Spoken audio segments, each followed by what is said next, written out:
Dr. Hammond looks like Colonel Sanders. Did anyone else think he looked like fucking... No, well, he does have like a southern plantation owner look to him. I feel like I'm looking at some sort of a weird logic problem where it's Kerri Gross likes old white dudes. All old white dudes look the same. Therefore, chaos theory. Remember when we first met John McClane? Argyle picked him up from the plane and took him down the Nakatomi Tower at the Christmas party. And the terrorists were overzealous, but it was sweet when they killed Ellis. And with a little help from Alan. Welcome back to Shat The Movies, the podcast where we answer the question, were the movies we love when growing up really that good? Have you ever caught yourself thinking, why don't they make movies like they used to? Can you still remember spending your Friday night searching for the perfect movie rental at Blockbuster Video? Do you even remember what Blockbuster Video was? If you answered yes, and this is the podcast for you, I'm one of your three co-hosts, Roger Roper, and alongside me are my two co-hosts, Kerri Gross. Good evening. And... That was for Big D. That was good. That's for Big D. Big D is taking some time off as we prep for Westworld, so Kerri is taking his... That was really good. I felt like Big D was in the room. And Gene Chaos Theory Lions. clever girl. And each week we take a look back in time and decide if our favorite films still hold up. Each week the audience selects from 6 movie choices that we then break out a race car VHS type rewinder and watch the movie that tallied the highest number of votes. At the end of the podcast, the three of us will provide you, the audience, with a number of wipes each movie would take to get off your respective butts. So thank you for listening. If you haven't already, hit that subscribe button and share with a friend. We're everywhere on social media. And check out our sister podcast. We're coming back, guys. Westworld is right around the corner. We're like, what are we, like a month and a half away, Gene? Yeah, just about. I've got another newsletter in the works coming up with some updates on Westworld. There was a lot of chatter about the mini Westworld that they're building outside of Austin. Yeah, South by Southwest. So people are really excited about that. So we'll be talking about that on the next podcast and other exciting information, plus some crazy theories that have already rolled in. So be on the lookout for that. I feel like we need to get into podcast shape. People don't understand the grueling schedule that is Shat on TV. It's 3 times a week. It's almost unsustainable. I basically told everybody for 10 weeks, Sundays, Mondays, and Wednesdays, just don't even bother. And in between there, we've automated some of the stuff that used to take us a lot of time, but still it is 10 weeks of just forget about the rest of your life. Yeah, so Big D's going to take a break, get into shape, take a little mini vacation before he has. So I'm happy to be with Kerri Gross, who was my place when I was gone. So who's going to answer the question of what movie we're doing tonight? I guess I'll take those honors. Well, actually, I should pass it on to Kerri, considering this is one of her childhood favorites. So Kerri, you want to do the honors? So do you want me to read this overall No. breakdown? I just want you to tell us what movie we're doing. Oh, Jurassic Park. Jurassic Park is a 1993 American science fiction adventure film directed by Steven Spielberg. It is based on the 1990 novel of the same name by Michael Crichton and a screenplay written by Crichton and David Kopp. The film is set on the fictional island of Island Nubar, where billionaire philanthropists and a small team of genetic scientists have created a wildlife park of cloned dinosaurs. The dinosaurs were, of course, created with groundbreaking computer-generated imagery by Industrial Light and Magic, with life-sized animatronic dinosaurs designed by Stan Winston, following an extensive $65 million marketing campaign, which included licensing deals with over 100 companies. Jurassic Park was the summer of 1993. It grossed over $914 million worldwide in its original theatrical run, becoming the highest grossing film ever at the time, a record that was held until Titanic in 1997, which was a shame. The film did win more than 20 awards, including 3 Academy Awards for its technical achievements in visual effects and sound design, but I feel like the Velociraptor really missed out on a Best Supporting Actor. They had a lot of character, and we'll get into that. I feel like one of the things that they did really well in this movie was humanize these dinosaurs, and the Velociraptors in particular. They were kind of like like Gremlins. This movie named a goddamn basketball team. Like Raptors were everywhere. Like Toronto was like, hey, we want to be a basketball team. And they were like, you should name it after Jurassic Park. Here's my problem is that they're so cute. Now with Jurassic World, they like made them pets. Like they made Blue. Like I feel like it's the it's when Ian Malcolm does the quote. He's like, man kills God and then creates dinosaurs. And then women take over the world. And then create dumb movies with velociraptors as pets. You just blame women for making Jurassic World? Listen, here's the deal. If you're gonna lead the world, women, you gotta be willing to take the blame. And here's why I support women in leadership roles is because you know what? We're kind of tired of taking the blame. It's time for men to sit back, relax, let women take over, and also take the blame when shit goes wrong, like Blue in Jurassic World and Jurassic World 2. I would argue that Jurassic World is one of portrayed women in one of the most negative lights I've seen in a movie in recent years. It was, I'm going to run around in my heels and just try to, I'm getting my pantsuit dirty. Oh God, it was pretty terrible. Kerri, if you're being chased by a T-Rex, what shoe wear out of your closet do you immediately go for? I might wear my Nike Free Runs. I mean, the T-Rex only goes 33 miles an hour, right? 32 clocked to be precise. Oh, okay. But yeah, like we always ask the question, where were you? What are your memories of this movie? We'll start with you, Gene. Yeah, so you mentioned that they had partnerships and marketing deals with 100 different companies. And I remember I was 13 years old and there was no escaping Jurassic Park. So McDonald's had the cups and then they had the fry containers, which was like a dinosaur mouth and the fries were coming out of it. And I remember I would just like any friend who went to see this movie, I was like, yeah, I'll go. Like we just went over and over and over to see Jurassic Park. And upon watching it again, just as thrilling as the first time, this is just a fucking great movie. What about you, Kerri? You're the junior on the podcast. Yeah, I was in kindergarten when this movie came out, and I saw it in the theater with my dad, who worked nights, and he would often take me to movies on his day off, but he would fall asleep during them. So he fell asleep, and I sat through this movie probably 3 times because he fell asleep the first time I saw it. And then me and my friends in kindergarten would play this game, Jurassic Park, where you were either a dinosaur being chased by a dinosaur. But when Big D asked me if I wanted to do Jurassic Park, we had like a tender moment of confession where he told me he actually lost his virginity to Jurassic Park. He said he was like on an old school blockbuster and chill date, and it was a double feature with Willy Wonka. And his quote was that he climaxed somewhere between Oompa Loompa song and the Golden Goose. So I think his memory of Jurassic Park beats mine. Yeah, we actually have recording of that orgasm, that first orgasm that Big D had. We're going to go and play that now. Man, he's gonna kill us. So yeah, no, I was also 13 at the time. The first time I saw Jurassic Park. Did anyone ever go to the movies on a double date with their parents? Meaning, your parents were on a double date with like another couple, but then you tagged along. No, my dad's dead, but thanks for asking, Raj. Oh, I always like to ask Gene questions I know the answers to. So, but yeah, like I saw this with my parents and their couple friends on what I now realize, like I said, was a double date. A swingers date? It was probably, they were probably swapping partners at the time. That's probably what happened afterwards.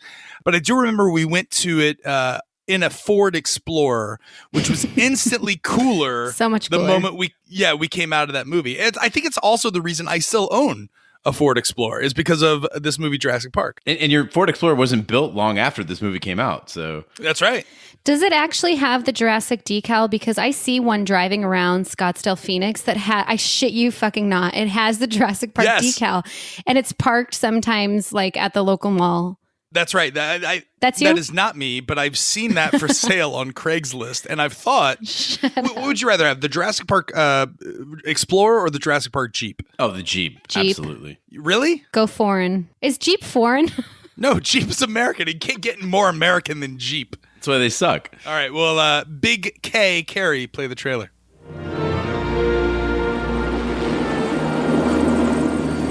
There it is. Welcome to Jurassic Park. We've made living biological attractions so astounding that they'll capture the imagination of the entire planet. The most phenomenal discovery of our time How'd you do this? becomes the greatest adventure of all time. Can I touch it? Sure. Universal Pictures presents You feel that? Hold on to your butts.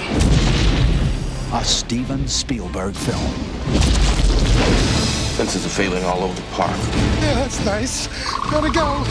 An adventure I can't get Jurassic Park back online. 65 million years in the making.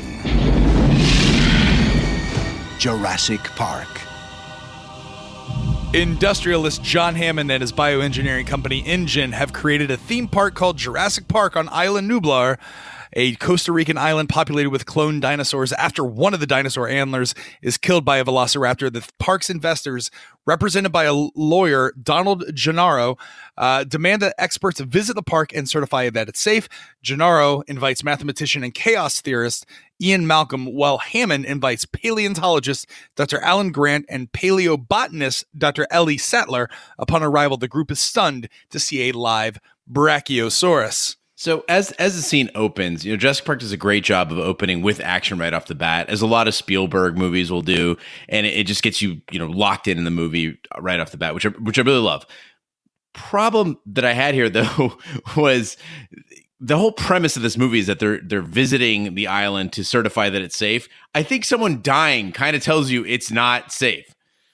One of the things I love about Spielberg is, for better or for worse, he usually closes the loop on stories. Like, his stories make sense. At the end of the movie, spoiler alert, when the T-Rex comes in, I was always like, how did the T-Rex get there? On this viewing, you actually see that he came through an open door.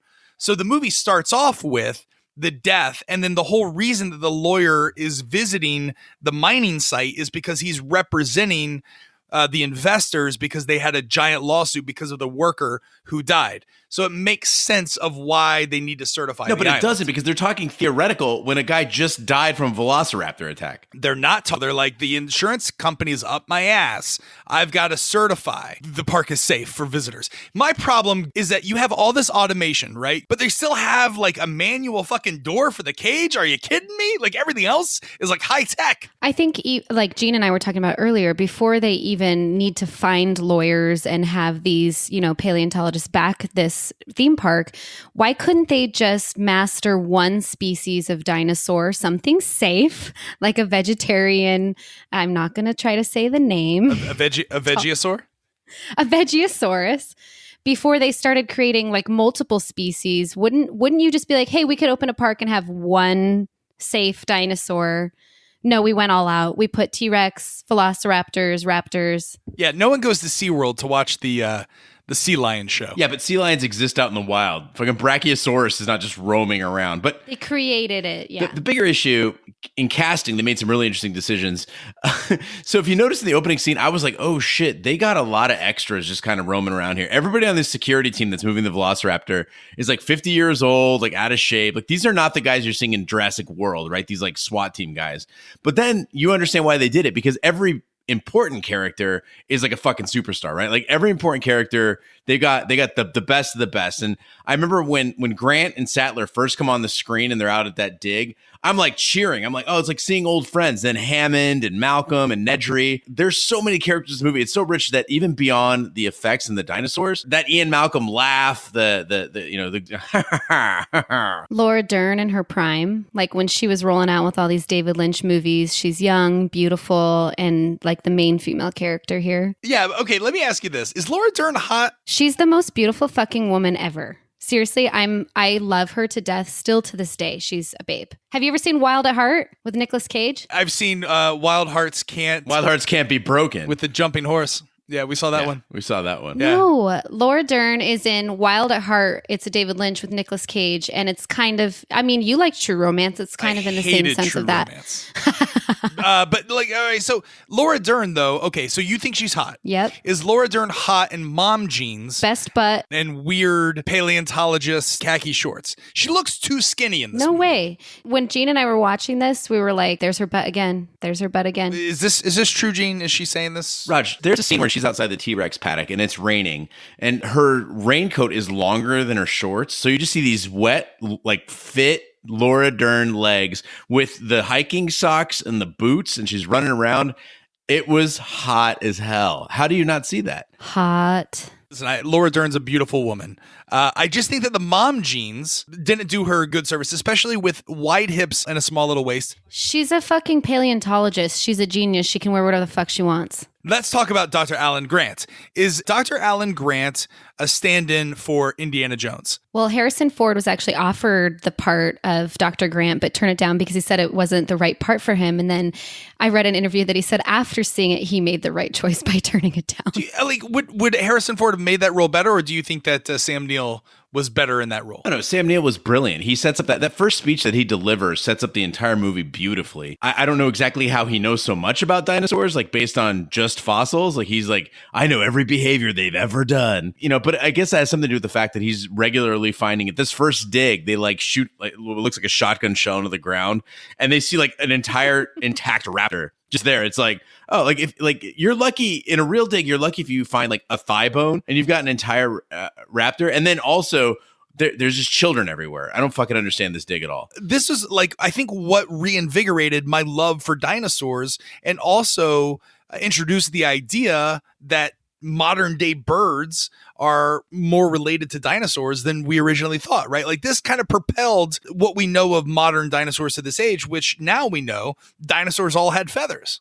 Well, it's funny because in that scene when Dr. Grant is like schooling that fat little Andy Milonakis looking kid, and he's like, it just looks like a 6-foot turkey. And he's like, actually, and then, schools him on it. But I guess after this movie came out, there was a lot of criticism that there wasn't actually raptors that were that large. But then after this movie came out, they did find fossils indicating that there were raptors up to 10 feet tall. Wow. Yeah, that's now, have you heard this theory about the little kid? No, it's not Andy Milonakis. It's not Andy Milonakis.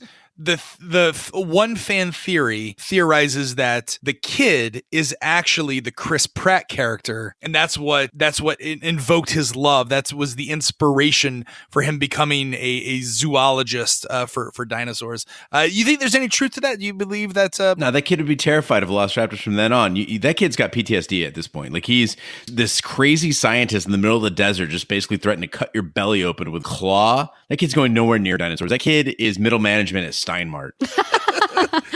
Hey, there's nothing wrong with Steinmart. I've worked with that kid before. Yeah. So we talked about the introduction of the characters. We talked about whether or not the Laura Dern is hot, and whether or not Harrison Ford would have been better, and whether or not that kid is Chris Pratt. When they first see the Brachiosaurus, are you still as blown away today about how great the graphics are, how realistic the dinosaurs look, move, feel, compared to like when you first saw it on the big screen? Like, does it still invoke great memories? Does it still hold up? I've probably seen this movie, honestly, 100 times, but I haven't seen it recently. And, the beginning scenes were whatever, but as soon as they make it to the island and Dr. Grant sees the Brachiosaurus for the first time and the fucking epic soundtrack comes in, like I got chills. I did. It's really, really good. The sound is beautiful. I think Spielberg really emphasizes music to give feeling in film. Mm-hmm. That was a monumental scene. And when he's like, they do move in herds, like I wanted to cry for him. It was so good. I've used that when I go out to downtown Scottsdale and I see if you've been to downtown Scottsdale, you know what I'm talking about. The Scottsdale women of the evening move in packs and herds. Raj, I don't think you're using women of the evening correctly. I think it's prostitutes. Women of the evening. Women of the evening. He means women who still go out. That's right. but no, I mean, Isla Nublar it's a character of its own, right? You see it and it's beautiful, it's breathtaking. And I think one of the smart things they really did in this movie, and the Brachiosaurus scene is a fine example of it, is they'll use the CGI when something's off at a distance, but they don't try to do it when it's up close. Then they go with the animatronics, and that's brilliant. I think this is what Jaws could have been. This is the modern day equivalent of Jaws, right? Spielberg was the perfect director to do this because he understood that you don't want to show too much of it. You want to still use old school techniques to scare an audience and excite an audience and create a sense of adventure. Unlike Bruce the shark, which, by the way, I guess a shark is a dinosaur. Like these dinosaurs actually look pretty good. No, they are. The shark is a dinosaur. By the way, would you do this? Would you go to Jurassic Park? Yes. You would do this. Yes, right now. You would get on a plane, helicopter, whatever it took, you'd get there. Yeah, for sure. All right. Even after dinosaurs attacked? I could literally die driving my 2008 Yaris on the freeway, or I could die being chased by a Tyrannosaurus Rex. Well, at the park's visitor center, the group learns that the cloning was accomplished by extracting dino DNA from mosquitoes that had been preserved in amber. DNA from frogs was used to fill in the gaps in the dinosaur genomes.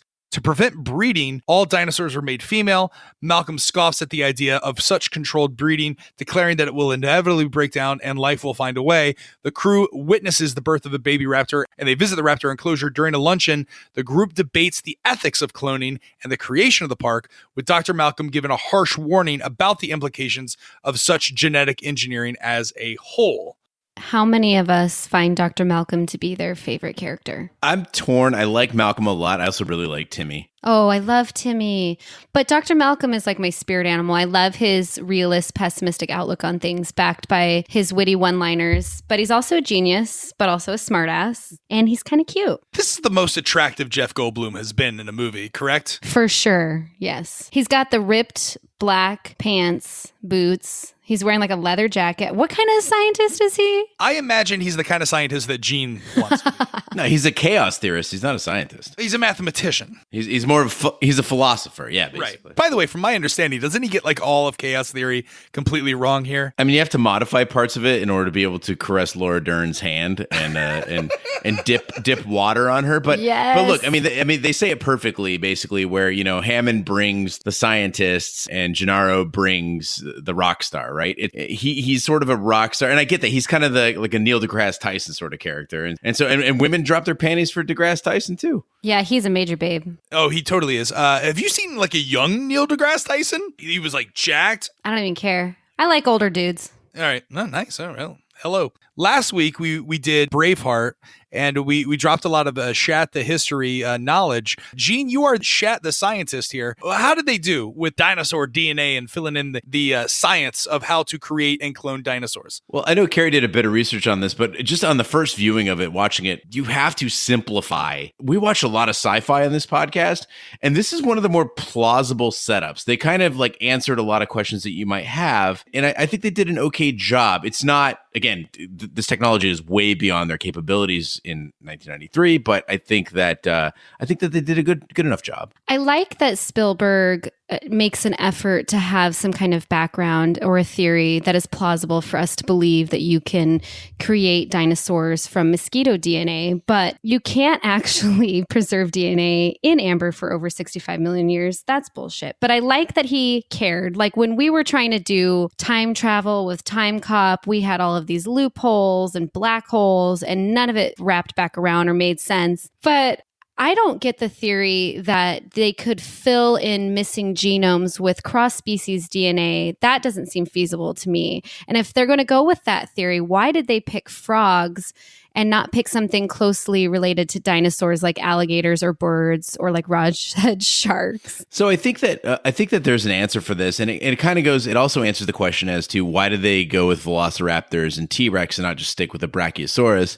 And I think what it is that. It's arrogance, right? It's the fact that we're talking about the carelessness, as Ian Malcolm says, you were so busy trying to figure out if you could, you never stopped to ask if you should. And I think that's the overarching motif of the movie. And so therefore it is kind of laughable when you go back at a second view and you go, oh, good. They just were like, fuck it. Let's just throw a frog in there. It's fine. Did you guys read the book? Were you big fans of reading? No. I read the book. The book was great. The idea of a theme park going crazy due to man's arrogance in creating technology that he shouldn't. Yeah, I mean, I can't wait till HBO makes Jurassic Park the show, and they'll just put right on the tail end of Westworld. But yeah, I mean, it is basically after seeing Westworld and then going back and seeing Jurassic Park, you're like, oh man, this guy is basically just writing the same story in different settings. It's just enough science for kids, and it's just enough science for laymen that you could say, all right, I mean, I could see that. It's plausible. Right. And that's when I was a kid. I remember back at junior high that kids were talking more about like chaos theory than about dinosaurs. Right. They were like going back like, oh, yeah, like, so, anything that is possible will happen. And I mean, granted, I hung out with I was on the Science Olympiad team. So, I mean, it might have been a different group of kids than everybody else. but the fact of the matter is that again, a lot of movies failed miserably at getting their philosophy across. And I thought this movie did a beautiful job making it palatable. Let me ask you this. What was the rate of doping on the Science Olympiad team? Some of the dudes had weird balls, so there must have been a high incidence.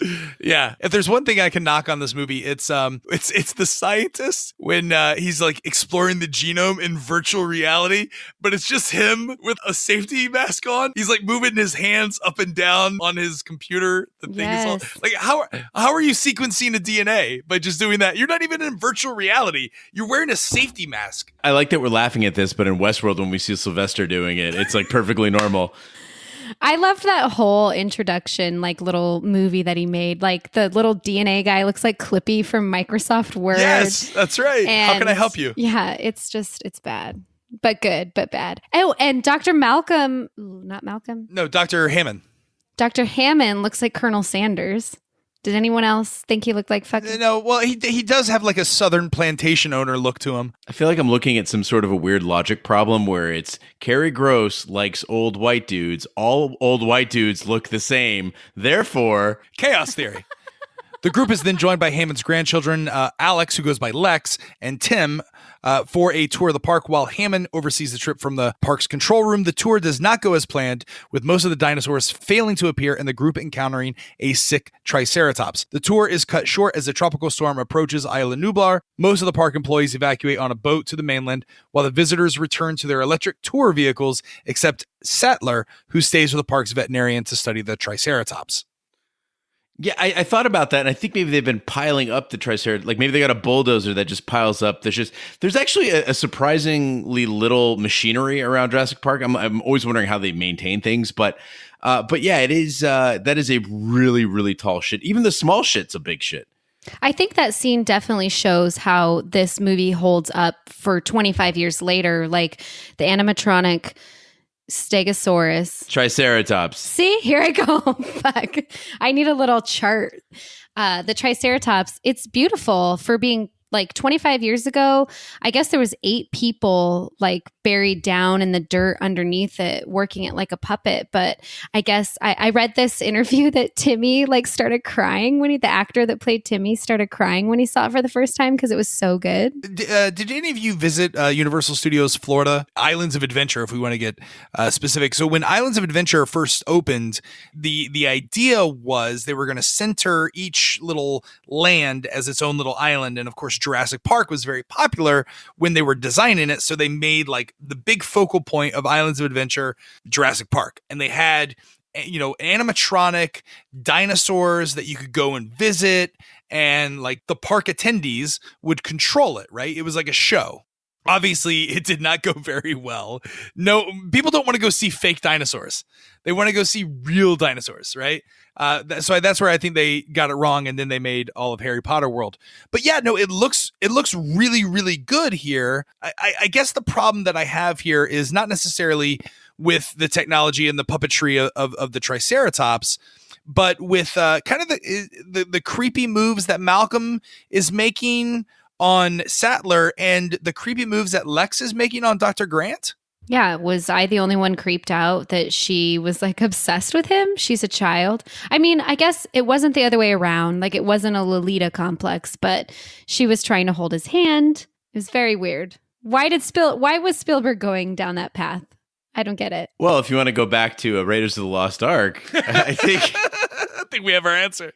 Or other people that like older men. I don't know. Right. Well, I think they were trying to say that Sattler wants to have kids. Grant's not a big kid guy, and she like wants him to experience what it's like to hang out with kids, right? Yeah, but why? But Lex is like, here's what I think is that they thought they were going to get Harrison Ford, and so it made sense. Like she wants to bang Harrison Ford even as a kid. But I was watching both of these scenes, and what I liked about it is that they injected sort of, a little bit of flirtation into the movie, but they didn't make it about a love story. Right. And I thought that was really cool. And even with Sattler and Grant, they never really quite tell you what their relationship is, right? You kind of surmise that they're a couple. That's right.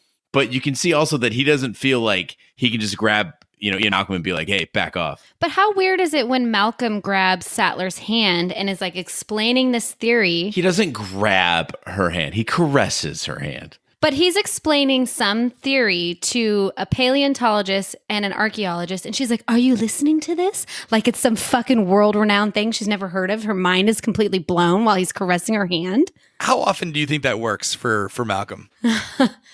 It didn't work this time. But like, would it work on you, Kerri? No, the first rule of knowing me is don't touch me. Really? Ever. Don't touch me. But what if he's explaining chaos theory? He's got the ripped jeans. He's a nihilist. Maybe. I just feel like our Twitter feed is going to get flooded with pictures of dudes in ripped jeans. Yeah, like just Here comes your second 1-star review, guys. But like we talked about like the technology, it's pretty sweet throughout the entire movie. Oh, dude, I had to look this up. It seemed like they were doing it consciously. And so I was like, is there such a thing as making something nostalgic in the present? And there fucking is. It's a thing called anticipatory. I'm going to caress your hand while I tell you this, Raj.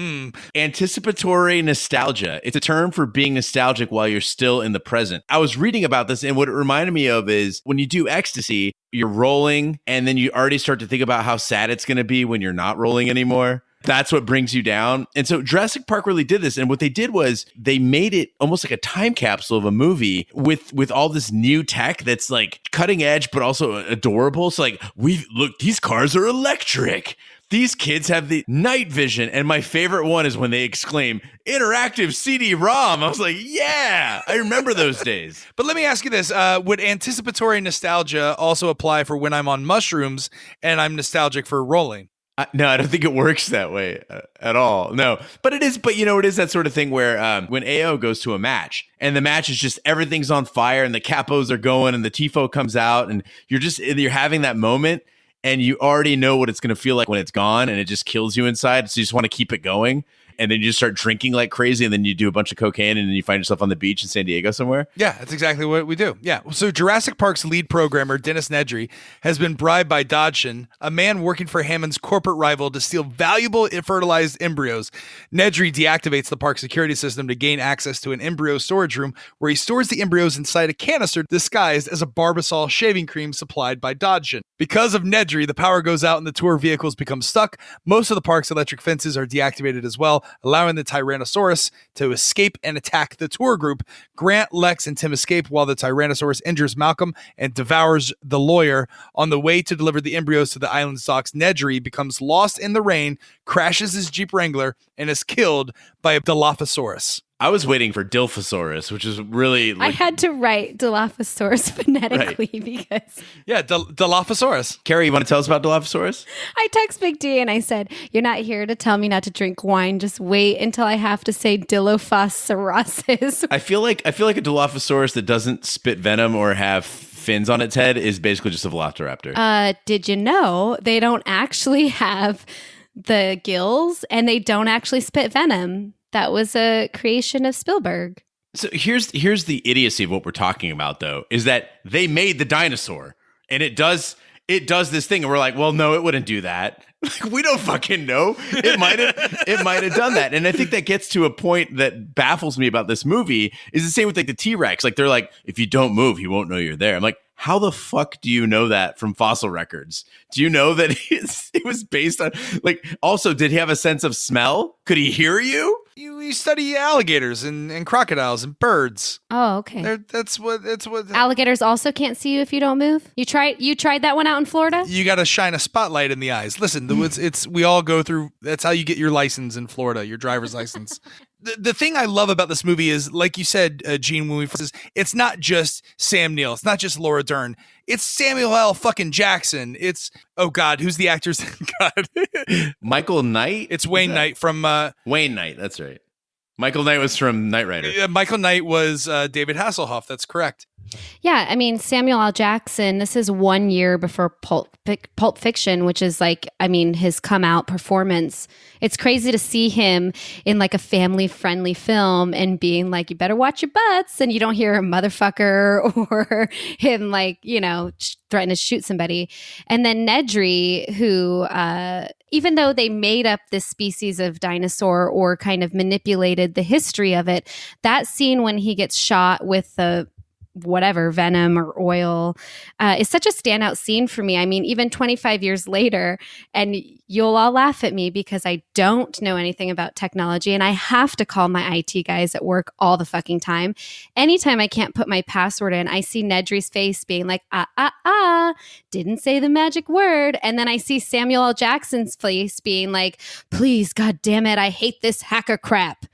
They're just such quintessential scenes that, I mean, it makes Jurassic Park what it is. I think one of the ways you can judge a movie's resonance is how often it pops up in memes. Yes. And Jurassic Park is infinitely memeable. And, you know, with the Nedry, see, nobody cares. That's one of my favorite memes that people pop up. And also, like, again, the whole hold on to your butts. Yeah, there's so much quotable in this movie. And I felt embarrassed because I forgot that Samuel Jackson was even in this. Yet I say hold on to your butts anytime I'm driving, basically. Wayne Knight, unfortunately, this is like when he was his biggest. Like, if you're fans of Seinfeld, you know that he was very large on the program. He's since lost a lot of weight, but at the time, like, he was pretty big, and Spielberg made him climb up that hill, and that was like real water. There's no special effects that's going on there, right? No, I read that he had like 7 fire hydrants at Universal Studios flowing at the same time and was demanding more water. And poor Wayne Knight is like over 300 pounds and he actually couldn't climb up the hill while the water was spraying all over him. But it makes for a good scene. Like, I remember it 25 years later. I think before we give the movie too much praise, though, I do want to balance it out with some criticism. And one of them was when the car first got into the tree, I was like, oh, I remember this part, like the car in the tree. This is really exciting, right? But I feel like they just played the scene out. The car was like stuck on the ledge of the bridge and at the edge of the paddock, and then it was stuck in the tree. And then each time it was like, oh, we narrowly escaped that. Oh, a T-Rex skeleton's falling. We narrowly escaped it. There's a lot of, Roadrunner and Coyote going on here. My problem is not necessarily with the tree. It's that the characters of the movie are having to do the same thing again, right? So you can have I thought the tree and the car is very effective. In fact, it's very scary. You don't know what's going to happen. You're like, how are they going to get fucking out of this? Great. But then you have the same almost exact situation that characters have to overcome with the electric fence. And then at the end, they've got to like climb through the ceiling to get down on the Tyrannosaurus. It's the exact same obstacle that the characters have to do. It's almost, what did you call it? Nostalgia porn? Nostalgia porn. Yeah, I'm having anticipatory nostalgia for the scene I just saw 15 minutes ago. As soon as Raj comes back, everything is porn. Listen, I kid you not, I almost emailed it to you. I swear to God, someone made Jurassic porn. There's a Jurassic Park porn scene of a woman being eaten out and then he's like, clever girl. No, the clever girl is the one pleasuring, I assume, Laura Dern. I just want to backtrack a little bit and talk about the continuity of how the fucking T-Rex busts through the electrical fence that was knocked over during the storm while they're still in the Ford Explorers, right? And then he comes around and he pushes the Explorer, spins it around. They're trapped underneath this glass. This thing is 22,000 fucking pounds and doesn't shatter this windshield on these 2 children that are just holding it up by their hands. But then also flips the car over as the Dr. Grant's holding Timmy on his back and they're going down off some rope in the rain. But the car goes off like a several 100-foot cliff, but the T-Rex just came over that fence. There wasn't a cliff then, right? Did anyone else catch that? This is why video games have guns in them. and because if you made a video game without shooting and it was just a bunch of leaping and shit, like, this is what you end up with. They're like, okay, everything's got to be tall. Fortnite. And then how do you get from this point to that point? I just, they warp over or whatever. But yeah, there were several times where people were like disapparating and then reappearing in other places. So I, like most movies now that we watch for Shat the Movies, I watch it with subtitles. There is someone, I don't know if it's ADR, but there's someone in the background in the control room who talks about that the windows, they're a special glass that they've installed on the Explorers. So that kind of explains why it doesn't shatter. That 22,000 pounds of pressure couldn't break it? Here's the deal, is it's not the glass that's the issue, and I heard that fiberglass part too. It's the fact that underneath that glass, there are children's limbs, and they somehow are just like pushing, like, And it reminds me of when people are in a car accident and they're like, oh, I'll just put my hands up and brace myself. Yeah, try that. See what happens. I see people that try that and then they come in with missing limbs. I hate to be the voice of reason here, but for for every little hole that you want to poke in the story, there's great scenes like when the lawyer runs out of the car and goes into the porta potty, and the tiki hut. Ian Malcolm's like, well, when you gotta go, you gotta go. And then when the dinosaur eventually eats the lawyer, like, it's great. I feel like Spielberg is really good about having these one-liners that are borderline cheesy. Like, I want to hate that. I want to hate that guy ran to a tiki hut instead of the safety of a vehicle, that he ran to some shed to take a shit. And I want to hate the one-liners, but they're so good. And then it's just shadowed with fear and terror. I'm actually afraid. I was terrified of that T-Rex. Before anybody hops on Twitter and sends us an actually, we know that he was wearing shorts and not actually taking his shit. I had to rewind that and watch again. I'm like, why would you be taking a shit at a time like this? No, Gennaro had some weird suit with shorts, which was amazing. I kind of want that outfit. Yeah, without a doubt. Well, Sattler assists the park's game warden, Robert Muldoon, in a search for survivors, but they only find the injured Malcolm before the Tyrannosaurus returns. Grant, Tim, and Lex take shelter in a treetop. Later, they discover the broken shells of dinosaur eggs. Grant concludes that the dinosaurs have been breeding, which occurred because of their frog DNA.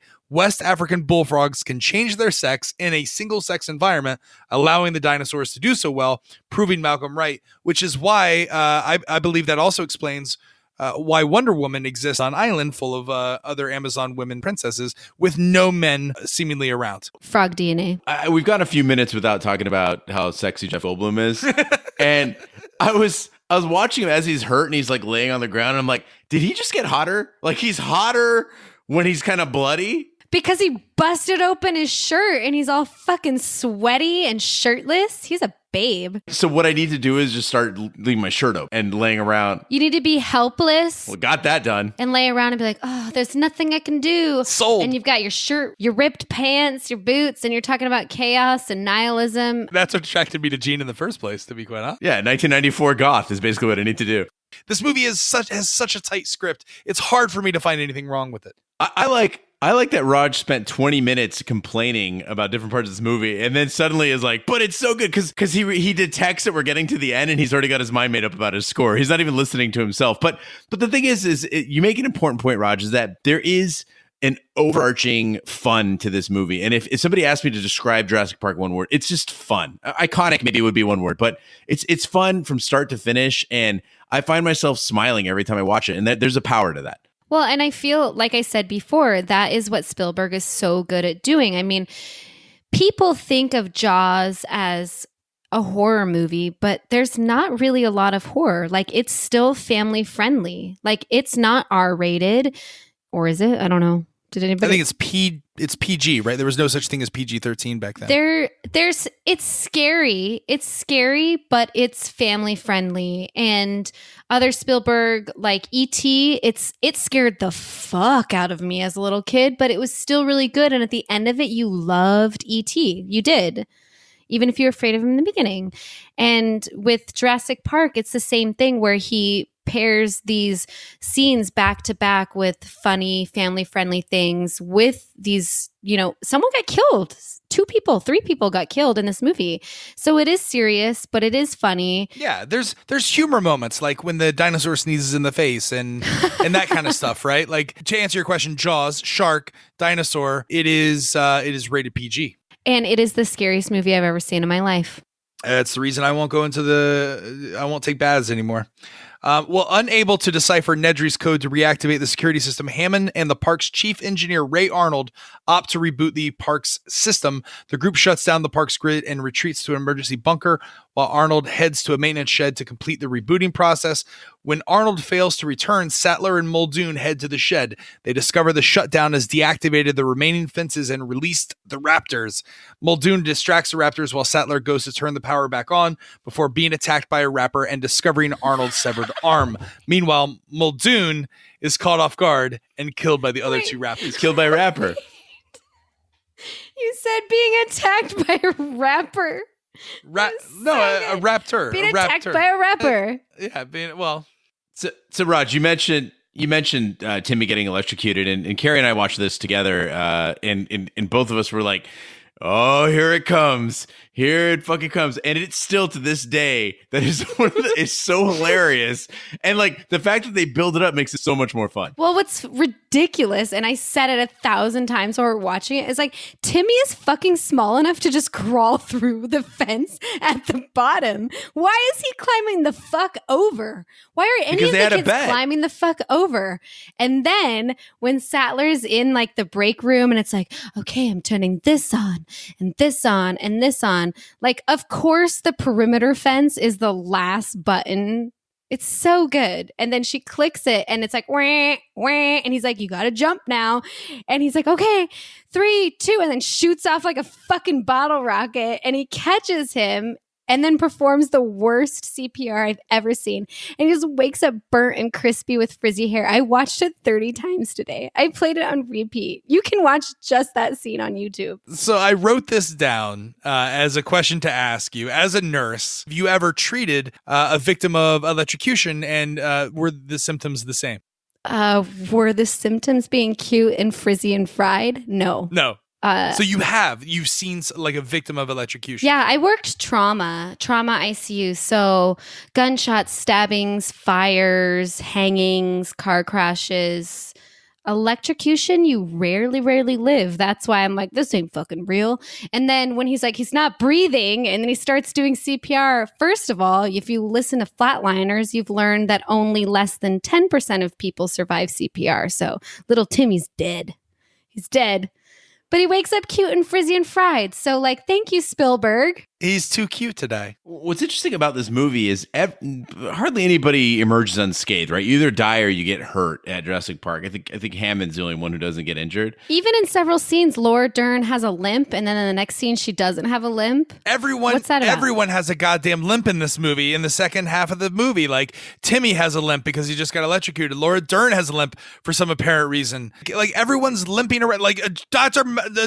Malcolm, Dr. Hammond, everyone's got a goddamn limp. But that's not the character I want to talk about. The character I want to talk about is Muldoon. Like, number one, in order to make a game warden believable in any movie, you got to make him Australian. That's the number one rule, and Spielberg does this, and it works perfectly. Yeah, what's weird about Muldoon, too, is as a kid, because of the toys and the way that he was positioned, he was kind of positioned as to seem like a villain. He's like the guy with the shotgun, and he's like, you know, the game warden and stuff. And so you'd always, when you were playing with the toys, you'd be like, oh, the dinosaurs are good, and Muldoon is like bad, right? Because you love dinosaurs. Right. And so that seeped into my mind for years that he was some sort of a villain. I kept waiting for him to turn. And then I realized, like, no, this guy has respect for the animals. He cares about the Jurassic Park staff. And he accepts his fate like a man. And what I really liked is that with the clever girl part too, even in his death, he went with dignity and also respected the fact that it was like, well, this is what they do. Like, they're velociraptors. Right. And he also went with a one-liner. Like, as much as I hear Nedry's voice every time I punch in the wrong password, I say at least daily, clever girl, to, like, I don't know, maybe my cat or something else. But I hear clever girl in that Australian accent daily, and it's thanks to Jurassic Park. Ian Malcolm is down in the shed, in the emergency shed. Did you get like the weird sense that like they keep like putting a blanket over him? Like every time they cut back to him, they're wrapping him up again. Trying to hide a boner? Yeah, like I got the feeling like Hammond gave him a little HJ while they were waiting. And then he's like, he's all flustered, can't read the map. And Malcolm's like, I'm clear-headed. I just got a HJ. Clear the way here, sirs. I'm going to go ahead, just follow the piping. But he's still making quips, right? He's still making his little jokes about Disneyland and Pirates of the Caribbean. Don't eat the guests. No? No one's coming with me? I went to Pirates of the Caribbean. It's fucking terrible. It's not good. Has anyone ever ridden the ride at Universal Studios, the Jurassic Park ride? I have. Oh, yeah. Many times. I was there opening day and I got a shirt that said I survived Jurassic Park, and I wore it for like my entire first grade year. So during Halloween Horror Nights, the theme around Jurassic Park is they had morphed these mutant dinosaurs with human DNA, and so there were like these half human, half dinosaur scientists that were roaming around the park, And then my backstory as a chainsaw is we went in to alleviate and restore order, and then we got turned into mutants as well. But they gave me a chainsaw with no chain on it, and I would hop out of like the. Were you also in kindergarten when you were playing this game? I was in the second grade. It's Florida. There's no regulations. I don't know if the listeners know about your costume thing. Like Raj, when I met him, whenever we're going anywhere, he's like, "What costume do I wear to this?" And then I always have to say, "No, it's just dinner. We're just going to dinner." And I think you told me once, you're like, "I don't know what to do with myself when I'm not in costume. Like, I don't know who to be." Yeah, that's right. You're terrifying. Yeah, I prefer to be a character the entire time. Well, Grant, Tim, and Lex finally reach the visitor center. Grant heads out to look for Sattler, leaving Tim and Lex inside. Tim and Lex are pursued by the raptors in an industrial kitchen, but they escape and join Grant and Sattler. Lex restores full power from the control room, yelling, "I know this, it's a Unix system," or something like that, allowing the group to call Hammond, who in turn calls for help. The group is cornered by the raptors, but they are able to escape when the T-Rex suddenly appears and kills the raptor. Hammond arrives in a Jeep with Malcolm, and the entire group boards a helicopter to leave the island. It's a good thing Lex is a hacker. It's explained in the beginning that she likes computers. She's a hacker. The Unix system, Gene, probably the most user-friendly system in 1993. Yeah, everybody knows that Unix has a nice graphic user interface, and it has a scrolling animated display of the park. No. Unix is a bitch, especially back then. Yeah, it is. Unix is none of what they showed. When we were watching this, I was like, I didn't even know what a computer was in 1993. And then Gene was like, "That's the Unix system." I'm like, yeah, what? Exactly. What? But like this kitchen scene, quite possibly one of the best, and it's consistently rated by people who know much more about cinematic art and history than we do. They consistently rank this as one of the best directorially shot scenes in movie history. It makes the palpable. What's the word I'm looking for, Gene? Palpable. Tension of the kids escaping, and just the way they shot it, it's a stroke of genius. Yeah, they did some really interesting things. They used very good angles and the length of the room, also that the reflectiveness, the chrome. They put items that, again, you have to remember, it's so hard to imagine that this was shot without actual dinosaurs in the room. And when you put that in your head, you go, God, they made it seamless. Again, years ago. And I think what a key to it is that the raptors got personalities. So, there's even a scene which I loved where the raptor's like tapping its toe impatiently as it's looking for the kids. There's that chatter between them, and just that suspense is building. And again, this isn't an action sequence. This isn't guns and explosions and stuff. It's very simple. It's two kids trying to escape two raptors. And I likened it to like if you took a wolf and then put shoes on it, like a dog, when a dog gets shoes, they're naturally not adept to this environment. The kids stand a chance, but not a good chance. It was just, you don't forget any angles or any seconds of this scene. It's so good. And then there's dinosaurs hanging off of like the museum dinosaurs, and then the raptors are eating the T-Rex, and then the banner falls, and that's it. Yeah. That's it. Yeah, the movie ends in kind of the Tyrannosaurus Rex comes to save the day through an open door, and then they look lovingly out the window and smile that there's birds out there. Dinosaurs.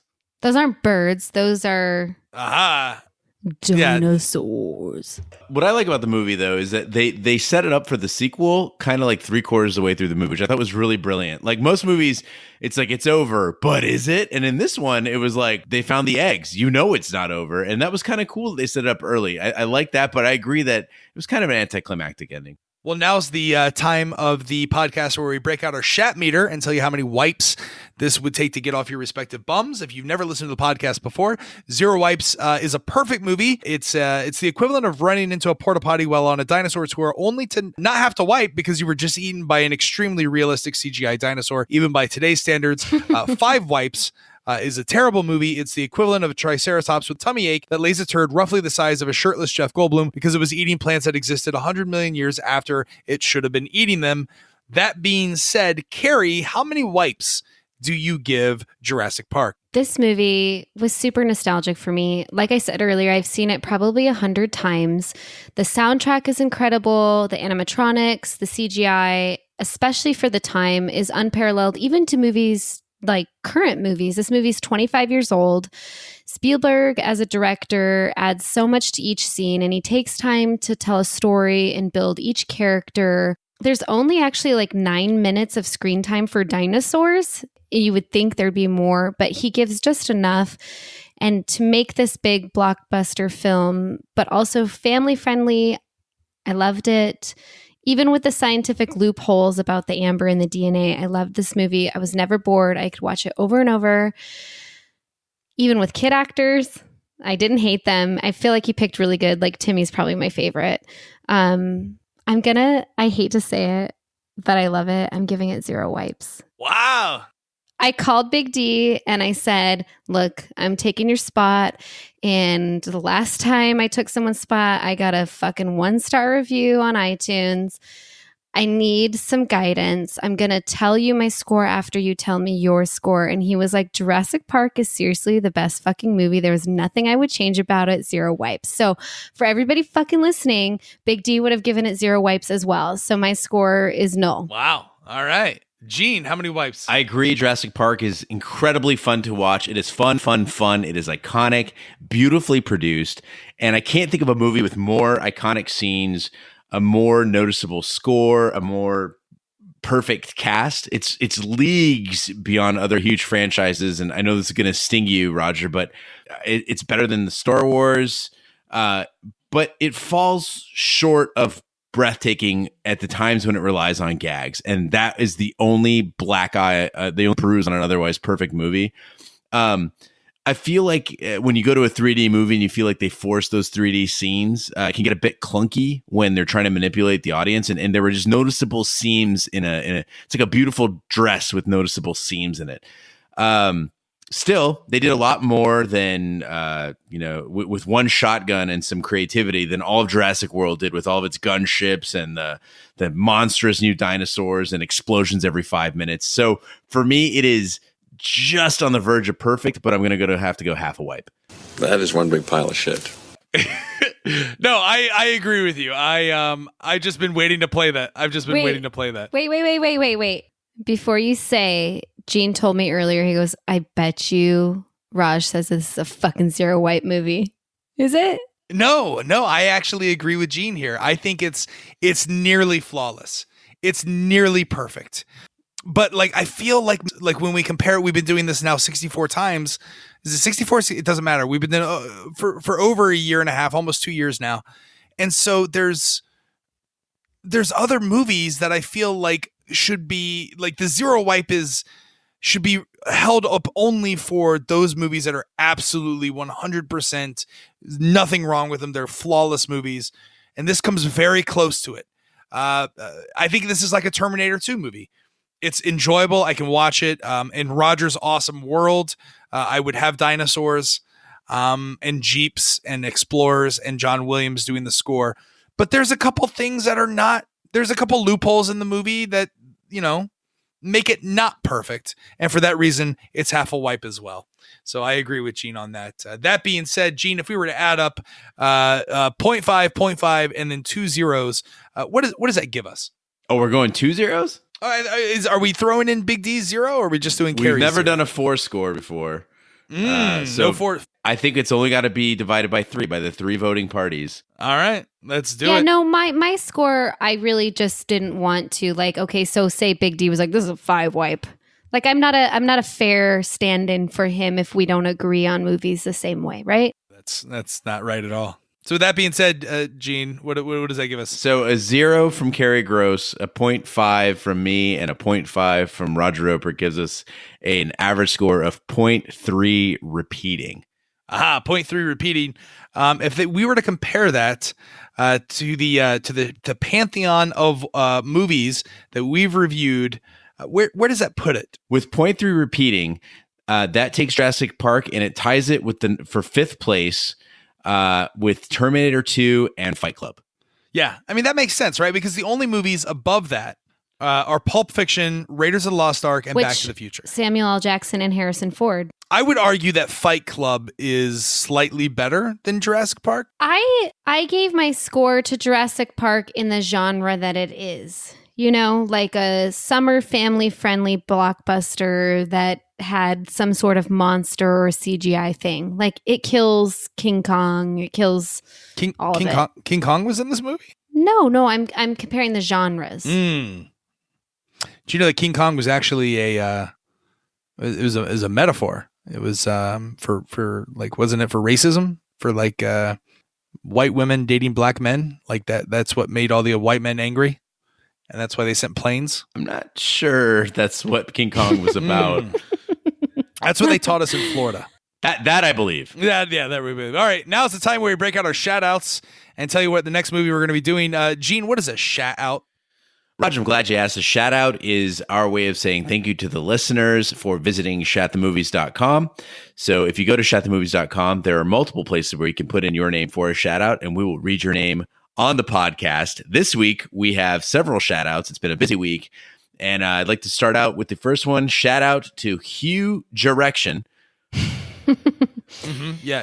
I got it. Kirsten Van Gorp. Kirsten, thank you. Jimmy the Mailman. Do you really think that he's a mailman? Do you really, or like, is he posing as a mailman? I just call him Dad. Matt in Orlando. Matt, another gentleman from Florida. He'll understand all these references. Jackie Jorp Jomp. That's from 30 Rock. That's wonderful. Jackie Jorp Jomp. That's wonderful. Thank you for that. Marco Esquandolas. He's from Isla Nublar. He's one of the workers down at Jurassic Park. Actually, shout out to Victor, also known as Alpaca, who pointed out while watching this movie that they're playing Mexican music in Costa Rica. So shame on you, Jurassic Park. They can't listen to Mexican music? Yeah, they can't listen to Mexican music in Costa Rica? I mean, why can't they listen to Mexican music? No, it's like watching Braveheart, and instead of playing Scottish or English music, they're playing Irish music. That's exactly what they did. All right. Who else?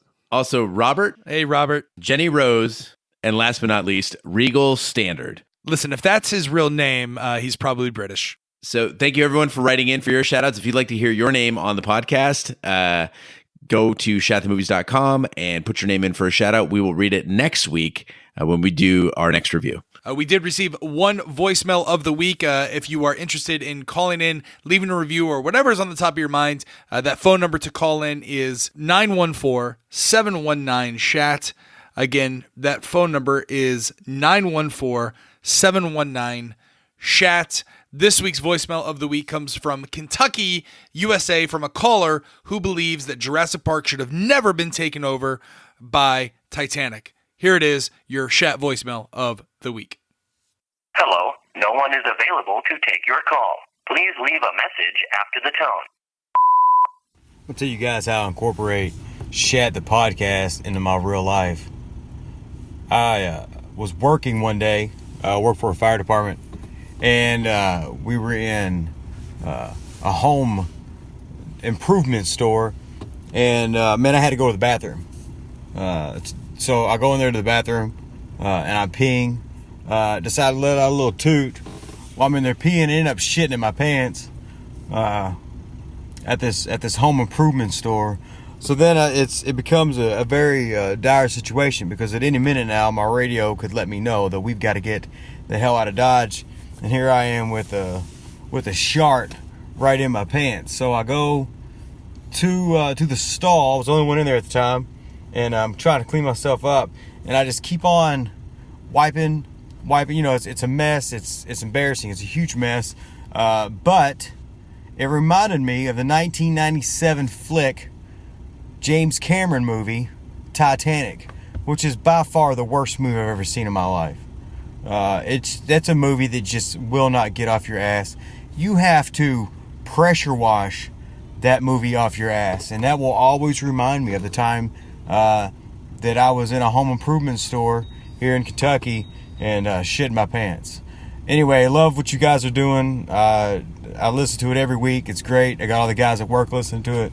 It's fantastic. Thanks, guys. Once again, that voicemail, if you want to call in next week, 914-719-SHAT. 914-719-SHAT.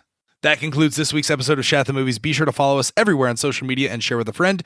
We're on Twitter, Snapchat, Instagram. Just follow @Shat The Movies. We're also on Facebook. Just search for Shat The Movies Podcast. Our website, where you can go and vote on upcoming movies, is shatthemovies.com. You can also find our entire catalog of all the movie reviews and write-ups that we've done throughout the years. If you want to suggest a movie or a theme, email us, hosts@shatthemovies.com. You can subscribe to us everywhere fine podcasts can be found, including iTunes, Google Play, Stitcher, and YouTube.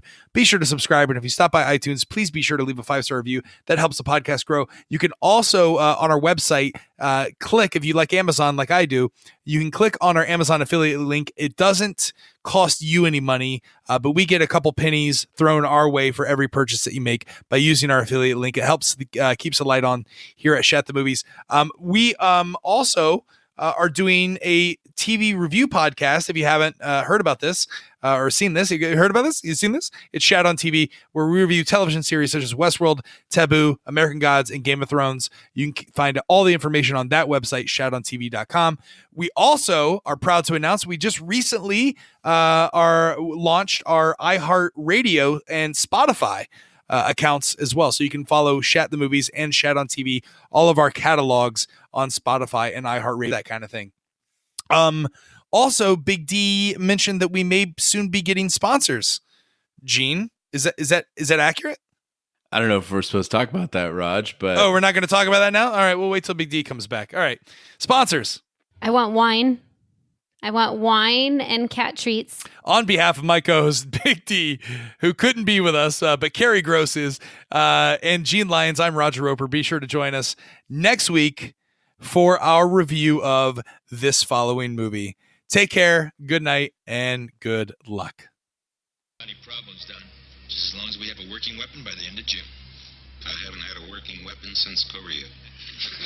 When the military runs short on brains, they go hunting with Pacific Tech, an exclusive institution for outstanding intellects, where the superstar of smarts is Chris Knight. You have a jacuzzi? Absolutely. His hobbies violate the laws of gravity. What are you doing out there? Floating, sir. His homework could win a Nobel Prize. He's one of the 10 finest minds in the country. And his IQ is higher than most people can count. I can't stand it. Have you ever seen a body like this before in your life? She happens to be my daughter. Oh, well, then I guess you have. But when Chris makes the scientific discovery of the century, you did it. His classmates want the credit. You're not number one around here anymore. His professor wants the publicity. That's it. And the military wants to use his discovery as the ultimate weapon. This is not good. So Chris is about to turn getting even into a science. And show them. Roger. Open bomb bay doors. They should never try to outsmart a real genius.